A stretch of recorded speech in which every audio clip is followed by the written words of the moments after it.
नमस्ते, म छितेन तपाईहरुलाई स्वागत गर्छु मेरो च्यानलमा र आज चाहिँ म आलु पराठाको रेसिपी शेयर गर्न गइरहेको छु। एकदमै सजिलोसँगले तपाईहरुले यो घरमा बनाउन सक्नुहुनेछ र यदि मेरो च्यानलमा नयाँ हुनुहुन्छ भने प्लिज च्यानललाई सब्स्क्राइब गरिदिनुहोस् अनि रेसिपी मन परे तपाईहरुको साथीहरुसँग फ्यामिलीहरुसँग शेयर पनि गरिदिनुहोस् है। लु है त यसलाई बनाउन सुरु गरौँ। यहाँनिर मैले 2 कप आटा लिएको छु। त्यसमा अलिकति नुन पनि राख्दै छु। अब मज्जाले आटा र नुनलाई मिक्स गर्ने। अब कम्ती पानी राख्दै आटा मुस्ने।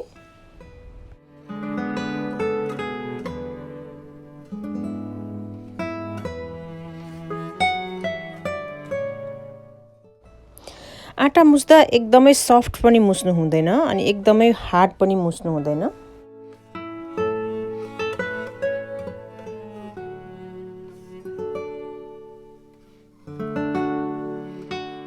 अब 15 मिनेटको लागि यसलाई छोपेर राख्ने। स्टफिङको लागि मैले यहाँनिर 4टा आलु उसिनेर राखेको छु र अब यसलाई चाहिँ म्याश गर्ने। आलु मज्जाले म्याश भइसकेको छ। अब म्याश गरेको आलुमा 3 चम्ची मसिनो गरेर काटेको प्याजलाई राख्दै छु। 1 चम्ची चाहिँ फ्रेश चिली काटेको मसिनो गरेर, त्यसरी नै मसिनो गरेर काटेको धनिया 2 चम्ची अनि नुन स्वाद अनुसार। सानो चम्चीको 1 चम्ची धुलो खोर्सानी, सानो चम्चीको 1 चम्ची आमचुर पाउडर अप्सनल मात्रै हो अनि अलिकति ज्वानोलाई पनि यसरी राख्दिने।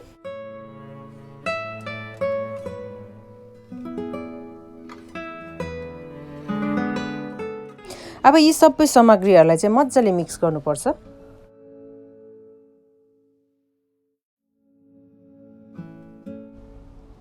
यहाँनिर मेरो पराठाको स्टफिङ रेडी भयो अब र आटाको डल्ला राखेको 15 मिनेट भइसकेको छ। अब यसलाई म थालमा ट्रान्सफर गरेर फेरि एकछिन मुस्छु।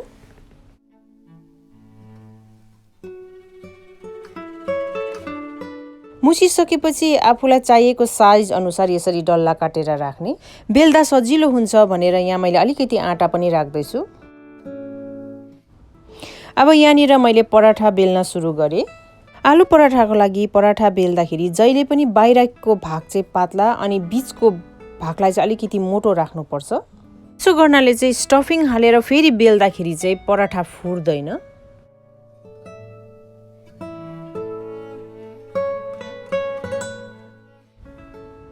अब अलिकति स्टफिङ लिएर बीचमा राख्ने।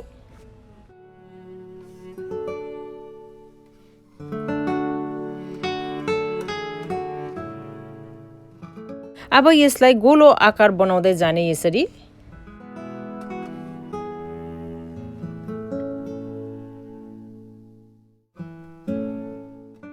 बेल्न अगाडि चाहिँ हल्का हातले यसरी प्रेस गरिदिने। अब बेल्न सजिलो होस् भनेर अलिकति पिठो लगाउने र हल्का यसलाई फेरि बेल्दै जाने।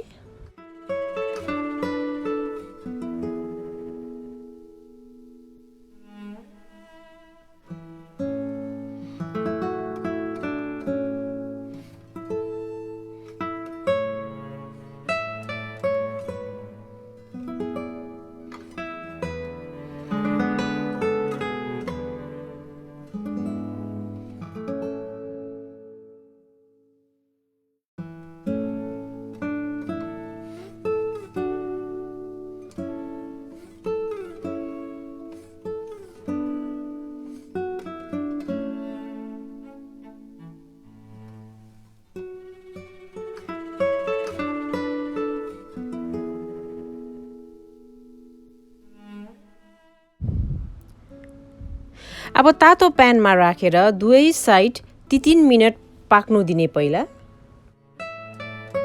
3 मिनेट भइसक्यो, मैले अर्कोपट्टि पल्टाउँदै छु। अब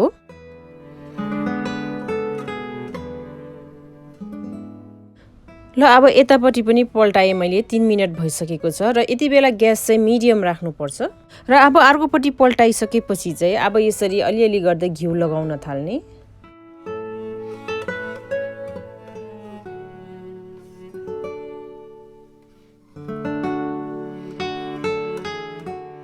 यहाँनिर हेर्नुस् त पराठा कस्तो मजाले फुल्लिएर आएको छ।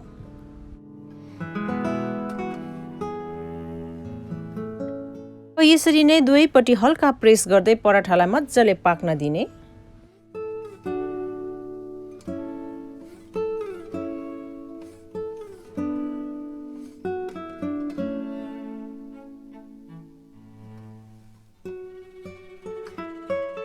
अब उब्रेको पराठाहरू पनि सबै यसरी नै बनाउने। मैले चाहिँ यहाँ आँपको अचारसँग सर्भ गरिरहेको छु। तपाईहरुकोमा लप्सीको अचार छ भने त्योसँग पनि सर्भ गर्न सक्नुहुन्छ। मलाई आशा छ तपाईहरुले अवश्य नै यो रेसिपीलाई मन पराउनु हुनेछ भनेर। Thank you, bye bye.